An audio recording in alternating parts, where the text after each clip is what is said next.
अस्सलाम वालेकुम, कैसे हैं आप सब? होपफुली सभी ठीक ठाक होंगे। तो मैं तो डर ही गई थी कि बाहर कौन खड़ा है। अचानक से मेरा ध्यान पड़ा, मैंने कहा ये कौन साथ लटक रहा है। तो यहाँ पे ना तकरीबन एक शायद पेज उतरा हुआ था वो लगाने के लिए। यहीं का ना जो ओनर है ना वो खुद ही यहाँ के सारे काम देखता है। अच्छा, मैंने आपसे शायद पहले भी ये वाली बात शेयर की हुई है कि जब मैं लैब्रिश पीसी में एक हेयर सलोन पे गई थी तो मैंने उनसे बोला था कि मैंने अपने बालों को कलर करवाना है। मैंने इनको कलर की शेड भी दिखाई थी जो वहीं पर पड़ी हुई थी। तो उन्होंने बोला कि ये वाली जो शेड अगर आप करवाएंगे ना अपने बालों पे, तो उन्होंने पहले मेरी लेंथ चेक की और फिर मुझे बताया कि इस पे ना आपका 300 यूरो लगेगा। और उस वक्त तो मैंने कहा ठीक है, मतलब चुप कर गई मैंने कहा चलिए ठीक है, मैं सोच के बताऊंगी, लेकिन क्या वाकई में यही कलर आएगा? तो उन्होंने साफ साफ बोला कि ना ये कलर नहीं आएगा, कम आएगा, फिर आपको दोबारा से 300 यूरो खर्च करना पड़ेगा। अब आपने मुझे बताना है कि इनमें से कौन सा कलर है जो मुझे करवाना चाहिए। और वैसे मुझे पर्सनली जो कलर पसंद है ना वो मैं आपको अभी दिखाती हूँ। ये सारी शेड तो मेरी नज़रों में है, ये वाला कलर है जो मैं पर्सनली करवाना चाहती हूँ, ये जो अभी आप येलो शर्ट में देख रहे हैं। तो मतलब कि यहाँ पे कलर करवाना बहुत ज़्यादा कॉस्टली पड़ता है और बहुत महंगा ही हो जाएगा अगर मैं पाकिस्तान की निस्बत इधर करवाऊँ। तो मुझे नहीं पता, मैंने उससे कहा था कि मुझे कलर करवाना है, तो लेकिन उसने कहा कि उसको मैंने ये भी कहा कि मैंने परमानेंट मतलब हेयर जो है ना वो स्ट्रेट करवाने हैं। तो उसने कहा कि ये वाला काम मैं नहीं कर सकती, यहाँ पे नहीं है, आपको किसी और सैलून पे जाना पड़ेगा। तो फिर मैंने पाकिस्तान में रब्ता किया, उन्होंने बोला मेरी सिस्टर ने कि यहाँ पे एक बहुत अच्छी सैलून है जहाँ पे मतलब गुजरांवाला में, यहाँ पे मेरी दोस्त के गुंगरियाले बाल थे जो बिल्कुल स्ट्रेट हो चुके हैं। उसने मुझे पिक सेंड की और उसने मुझे कहा कि यहाँ पे उसके उस वक़्त के पता नहीं कितने 70,000 रुपये लगे थे और बिल्कुल गुंगरियाले बाल थे। उसने मुझे कहा आप ही आपके तो बाल बिल्कुल सीधे हैं, ठीक है, आपके बाल गुंगरियाले नहीं है, तो आप पाकिस्तान से आके करवाइएगा, जर्मनी से फिर ना रहें, ना करवाएं।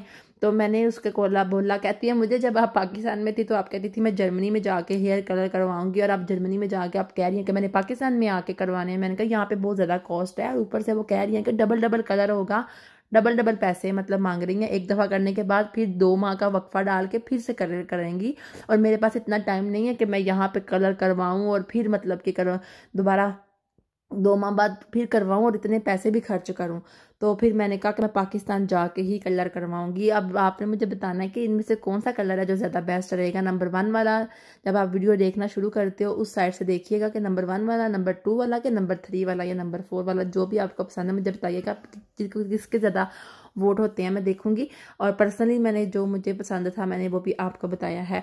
कल ना मैं सोच रही थी कि नया चैनल शुरू कर लेती हूँ, क्योंकि इस पे तो ज़रा भी व्यूज़ नहीं आ रहे, ज़रा भी फ़ायदा नहीं हो रहा। मेरे से जो पीछे थे वो आगे बढ़ चुके हैं, उनके इतने इतने सब्सक्राइबर हो चुके हैं। पता नहीं मेरे में क्या फॉल्ट है, मेरी बातों में क्या कमी है, मेरे मतलब के क्या मतलब बस किस्मत की बात होती है। यूट्यूब पे आना कोई इतना आसान काम नहीं है, आपको अपना वक्त निकालना पड़ता है। बेसिकली ये आपकी एक जॉब ही होती है।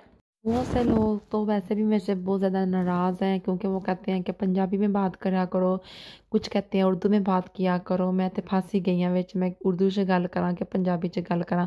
मैंने तो वैसे पंजाबी बोलनी अच्छी लगती है। आप सब ने मुझे ज़रूर सजेस्ट करना है कि मैं क्या करूँ। पाकिस्तान वाले सारे व्लॉग इसी चैनल पे आए करेंगे इंशाल्लाह ताला, लेकिन जब इस चैनल ने आगे ही नहीं बढ़ना तो मुझे क्या करना चाहिए? नया चैनल बना लूँ या ना बनाऊँ? आपकी क्या राय है? आपके क्या मतलब ज़हन है? क्योंकि मतलब ऐसा होता है ना कि आप दूसरों से मशवरा लो तो आपका भी माइंड खुलता है, आपको भी कुछ चीज़ें सीखने को बताने को मिलती हैं।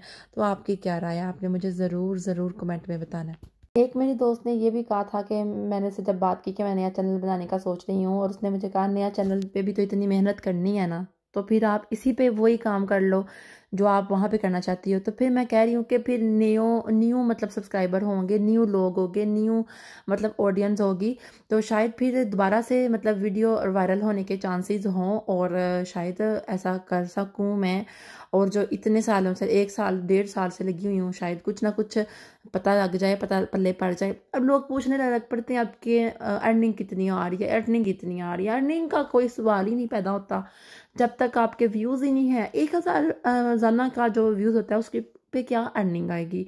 आप खुद ही जाके देख लो, वीडियो शेडियो चेक कर लो कितनी अर्निंग आती है 1,000 व्यूज़ पे। बिल्कुल भी कोई अर्निंग शर्निंग वाला सीन नहीं है। अगर होता तो मैं वीडियो ना लगाती, और मुझे नहीं चाहिए व्यूज़ क्या कि इस तरह के टॉपिक पे ज़्यादा व्यूज़ आते हैं। जब बताओ कि आप कितनी अर्निंग आई है मुझे 1 माह की, जब होगी तो मुझे भी एक्साइटमेंट है, मैं बता दूंगी।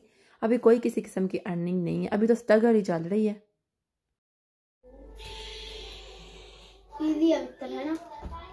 यहाँ पर मेरे प्यारे प्यारे बच्चे पढ़ रहे हैं नमाज। फिनिश कर लिया नमाज फिजा ने, माशाल्लाह। नाना के लिए दुआ की है, अभी करनी है। चलो कर लो। मामा नाना के लिए भी करो, मामा के लिए भी करो, और ना बाबा के चाचू के लिए भी करो, और साथ में ये भी दुआ करो अल्लाह ताला हमें पेपर दे दें। हाँ बेटे मैं बहुत हमारे मुल्क के लिए भी। हाँ अपने मुल्क के लिए तो सबसे पहले करनी है बेटे, और तमाम मुसलमान जो फोत हो चुके हैं उनके लिए भी। उनको बख्श देना। हाँ जी चलो, ऐसे ऐसे नहीं करना, उधर बैठ के दुआ मांगनी है। अब आपने नमाज पढ़ ली है ना, दुआ मांग के बैठ। चलो फिर मैं पढ़ लूँ बेटे। देखो मैं भी वजू में हूँ, मैंने बेटे बेटा लेके वजू कर लिया। मैं भी पढ़ी है और मगरिब की दोनों पढ़ लिया, ये अच्छा किया। क्योंकि हमारे मकरू हो जाती है नमाज। अच्छा, वो कैसे मकरू हो जाती है? क्या हम नहीं पढ़ते तो फिर हमारे कज़ा हो जाती है बेटे। अगर हम नहीं पढ़ेंगे तो हमारी रूह को तो खाना ही नहीं मिलेगा। हाँ जी सही बात कर रही हो, खाना भी नहीं मिलेगा और फिर वो भी भूखी रहेगी, रूह भी, है ना। हाँ। चलो रूह का खाना नमाज होती है। अच्छा, मुझे भी कुरान क्या होता है? मुझे वो रूह कुरान भी अल्लाह ताला के। हाँ जी सोनी, एक मिनट रुको जरा। क्या फिदा? पिज्जा सुबह बना दूंगी, सुबह चिकन निकालूंगी फ्रिज में से, फिर पिज्जा बनाऊंगी, छोटी छोटी बोटियां करूंगी, और आपको ठीक है आपको छोटा छोटे ओके। हाँ बनाने ना, आप भी खा लेना ओके। आपको नहीं माज पति, हर वक्त मोट पकड़ा होता है। माज परो, गो फ्रॉम हियर। चलो दुआ मांगो, फिर बच्चों के पास जाओ, फिर मैंने भी नमाज पढ़नी है। अच्छा बच्चों ने नमाज पढ़ ली है, यहाँ पे फिर सारी पीछे से बुम नजर आ रही है, शर्म करो। हमदली दुआ मांगो सही तरीके से बैठ के। हाँ जी मेरे बेटे की तबीयत ठीक हुई है, हल्का हल्का बुखार है। हाँ जी क्या हुआ है? चलो फिदा जल्दी हमदली पढ़ो, नमाज दुआ मांगो बेटे। नमाज के बाद दुआ जरूरी है बेटे, आजकल हमें बहुत ज्यादा दुआओं की जरूरत है। पहले हमने टिकटें आगे करवा ली हैं। पिज्जा दूं?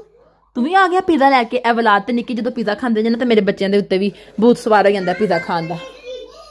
देखिया ना वो पिज्जा खा रहे हैं ना। कितने दफा कहा इस तरह के कार्टून ना लगाया करो, ये कार्टून हमें खराब करते हैं। वो गंदे बच्चे हैं, हर वक्त पिज्जा खाते रहते हैं। हाँ जी सुबह बा के दूंगी, सुबह सोना पिज्जा बा के दूंगी। अभी दवाई का पीने का टाइम है, बुखार हो गया। कल मैं बेध्यानी में बहुत बुरी तरह से गिर गई थी जब हलवा पूड़ी बना रही थी, बल्कि मेरी सूजी सारी जल गई थी। फिर मैंने उसको सारी को फेंका और दोबारा से फिर हलवे के लिए सूजी निकाली और फिर उसको रोस्ट करके हलवा बनाया था। तो उसी दौरान मेरे साथ ये एक्सीडेंट हुआ था कि मेरे पाँव पे ज़बरदस्त चोट लगी थी। उसी वक्त तो 5 मिनट बाद मैं ठीक हो गई थी। उस वक्त मुझे काफ़ी ज़्यादा दर्द हुई थी, लेकिन 5 मिनट के बाद सारी दर्द गायब हो गई थी। लेकिन अब जब शाम का टाइम आया ना, तो बहुत ज़्यादा दर्द होने लग पड़ी है। महसूस हो रहा है कि कहाँ कहाँ चोट लगी थी। तो बस मैं वोलूट्राम लगा रही थी, हस्बैंड ने कहा था लगा लेना और जुराबे पहन के कपड़ा ऊपर बांध देना। बिल्कुल इसी तरह हस्बैंड को भी पाँव पे दर्द हो रही है, उनकी पूरी टांग पकड़ी गई हुई है। कल उन्होंने सारी मतलब रात को वोलूट्राम लगा के तो मतलब लपेटा हुआ था। तो वो कह रहे थे मुझे फ़र्क नहीं पड़ा। तो वैसे मुझे वोलूट्राम के ऊपर ज़रा भी तबार नहीं है, ये जो है ना मतलब ट्यूब जो है, इससे मुझे बिल्कुल भी फ़र्क नहीं पड़ता। और पाकिस्तान में विंडो जिनो थी ना, उसके साथ बहुत अच्छे तरीके से फ़र्क पड़ जाता होता था। चलें जी मिलती हूँ आपसे नेक्स्ट वीडियो में। टेक केयर, अल्लाह हाफिज़।